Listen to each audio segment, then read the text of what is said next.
अस्सलाम दोस्तों, आप देख रहे हैं टेक्निकल चैनल। दोस्तों आज की वीडियो में हम एक फुल रिव्यू करने वाले हैं कैमन 17 प्रो का। दोस्तों ये जो डिवाइस है पाकिस्तान के अंदर काफ़ी ज़्यादा इस टाइम पॉपुलर चल रही है।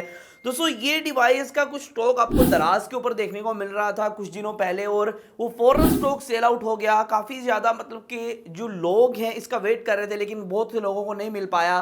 तो दोस्तों मेरे पास एक डिवाइस आ चुकी है, तो इसका आज हम फुल रिव्यू करने वाले हैं और मैं आपको बताने वाला हूँ ये कैसा फोन है 32,000 के अंदर। क्या लोग जितना बता रहे हैं कि 32,000 के अंदर बहुत कमाल का फोन है, क्या वैसा ही है या फिर इसके अंदर भी कोई मसले मसाइल है। दोस्तों आज की वीडियो देखने के बाद, मुकम्मल वीडियो देखने के बाद आपको पता चल जाएगा ये मोबाइल फोन इस रेंज के अंदर 32,000 के अंदर खरीदने के काबिल है या नहीं। तो वीडियो को स्टार्ट करते हुए जान लेते हैं मुकम्मल डिटेल से। दोस्तों पहले मैं कुछ बातें क्लियर करता चलूं। ये जो मोबाइल फोन है एक प्रीमियम सीरीज का स्मार्टफोन है। इसके अंदर ऐसा नहीं लगता कि आपको वो जो टेक्नो या इन्फिनिक्स वाली फोन आती है ना, प्लास्टिक खड़क रहे हैं और ये फ्ला हो रहा है, ऐसा कोई फीलिंग नहीं आती है यहाँ। दोस्तों काफ़ी ये वेल डिज़ाइंड फ़ोन है। और इसके अलावा अगर हम बात करें इसके डिज़ाइन के वाले से, क्योंकि डिज़ाइन ही इसकी एक ऐसी हाईलाइट है जो कि मुझे पहले से बहुत ज़्यादा इंप्रूव मिली। क्योंकि टेक्नो इन्फिनिक्स पहले से परफॉर्मेंस अच्छी दे रहे होते हैं, लेकिन डिज़ाइन के मामले में थोड़ा वो पीछे रह जाते हैं। लेकिन इस बार जो टेक्नो है इसने कैमन 17 प्रो के अंदर डिज़ाइन के अंदर काफ़ी ज़्यादा इंप्रूवमेंट्स किए हैं। और दोस्तों जो बैक की तरफ डिज़ाइन है ये एक फ्रोस्टेड बैक है जो कि लाइनिंग के अंदर आती है। इसके पीछे लाइनिंग है हल्की हल्की, और नीचे की तरफ कैमन टेक्नो की बड़ी सी ब्रांडिंग है। हालांकि ब्रांडिंग को थोड़ा छोटा किया जाता ज़्यादा बेहतरीन हो जाता। और ऊपर की तरफ रेक्टेंगुलर शेप में 4 कैमरा है, बेसिकली क्वाड कैमरा है और क्वाड एलईडी फ्लैश देखने को मिल रहा है। और बैक की तरफ 64 मेगापिक्सल का मेन सेंसर है। उसके अलावा दोस्तों अगर मजीद हम बात करें, बैक की तरफ से हल्का सा आपको जो फोन है वो कर्व देखने को मिलता है सामने वाली साइड को। और यहाँ दोस्तों राइट साइड पे आपको जो है साइड माउंटेड फिंगरप्रिंट स्कैनर देखने को मिलता है, और साथ ही आपको जो है वॉल्यूम रॉकर्स देखने को मिलते हैं। जो फिंगरप्रिंट स्कैनर है वही आपके पावर बटन का भी काम देगा। और यहाँ नीचे की साइड पे आपको टाइप सी की पोर्ट देखने को मिल रही है, 3.5 mm का जैक देखने को मिल रहा है, एक माइक्रोफोन की आपको छोटी सी मगोरी देखने को मिल रही है, और साथ साथ दोस्तों एक स्पीकर ग्रिल देखने को मिल रही है। दोस्तों 6.8 इंचेस का एक बड़ा डिस्प्ले है, तकरीबन आप कह सकते हैं 6.25 इंच का डिस्प्ले है। और यहाँ ये जो डिस्प्ले है ये पंच होल आता है, पंच होल के साथ, ये सेंटर पंच होल के साथ आता है। और काफ़ी कमाल का डिस्प्ले लगा क्योंकि 1080p प्लस की रेजोल्यूशन है और इसकी PPI जो है वो 395 की है। तो आप कह सकते हैं काफ़ी कमाल की आपको जो है व्यूइंग एंगल्स और काफ़ी कमाल का डिस्प्ले देखने को मिलने वाला है। और ये IPS डिस्प्ले है, साथ में 90 हर्ट्ज के रिफ्रेश रेट के साथ आता है। और यहाँ दोस्तों अगर मजीद बात करें इस फोन के हवाले से, दोस्तों ये स्मार्टफोन एक top of the notch smartphone है। इसके अंदर जो स्पेक्स दिए गए हैं, इसके अंदर जो फीचर्स दिए गए हैं वो काफ़ी कमाल के फीचर्स हैं। दोस्तों इसका जो फेस अनलॉक है, फ्रंट की तरफ एक फेस अनलॉक देखने को मिलता है जो कि काफ़ी ज़्यादा फास्ट था। और इसके अंदर राइज टू अनलॉक का फीचर भी दिया गया है जो कि अक्सर टेक्नो के फोन्स में दिया जाता है। इसको ऐसे उठाएंगे तो खुद ब खुद फेस जो है वो डिटेक्ट हो जाएगा और फोन जो है वो खुल जाएगा।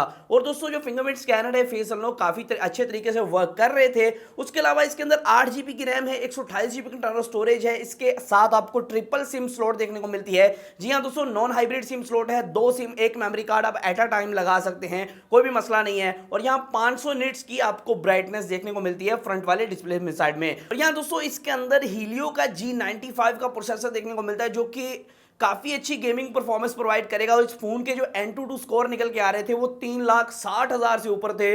तो मैं काफ़ी ज़्यादा इंप्रेस हो गया कि 30,000 के स्मार्टफोन के अंदर आपको 3,60,000 प्लस स्कोर देखने को मिल रहे हैं। दोस्तों इसके अंदर माली का G76 का GPU देखने को मिलता है इस प्रोसेसर के साथ, जो कि परफॉर्मेंस को मजीद एनहेंस कर देता है। अगर कैमरा की बात करें, क्योंकि कैमरा बहुत ज़्यादा ज़रूरी है दोस्तों आजकल, अगर हम कैमरे में से गोरे चिट्टे नहीं आते हैं तो फ़ोन को रिजेक्ट कर दिया जाता है।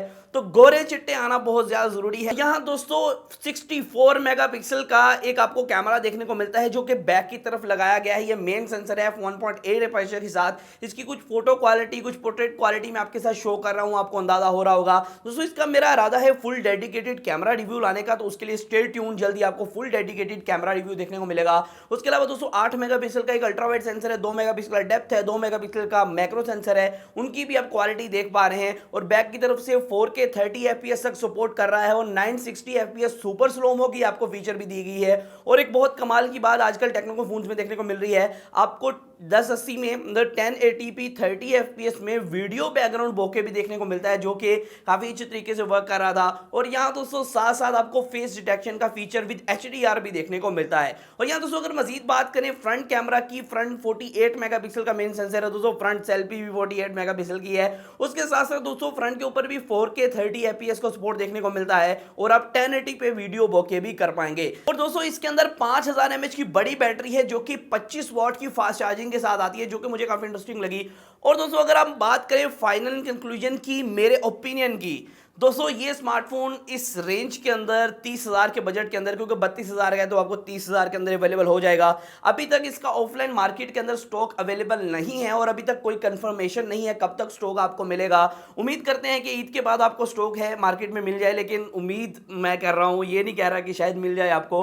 तो यहाँ दोस्तों अगर इसका स्टॉक मार्केट में आता है तो आपको 30 के राउंड अबाउट ये फोन देखने को मिलेगा। तो 30,000 के अंदर जी हाँ दोस्तों काफ़ी वैल्यू फॉर मनी डिवाइस है, काफ़ी top of the notch specs हैं, काफ़ी कमाल की डिवाइस है। आप कह सकते हैं कि ये जो डिवाइस है अगर आप लेते हैं 30,000 के अंदर तो काफ़ी एक कमाल की डिवाइस हो सकती है आपके लिए, क्योंकि इसके स्पेक्स हैं इस रेंज के अंदर कोई भी डिवाइस इससे कम्पीट नहीं करती। अगर करती भी है तो थोड़े से इसके स्पेक्स उससे इम्प्रूव हैं। तो इंशाल्लाह उम्मीद है कि मैं आने वाले कुछ दिनों में इसके साथ कंपैरिजन भी करूँगा, कोशिश करूंगा कुछ फ़ोन को इसके साथ कंपेयर किया जाए और आपको बताया जाए कि कौन सा फ़ोन आपको एक बेहतर परफॉर्मेंस प्रोवाइड करता है। तो आज की वीडियो इतना था, फिर मैं आपको नई वीडियो के साथ, अल्लाह हाफिज़।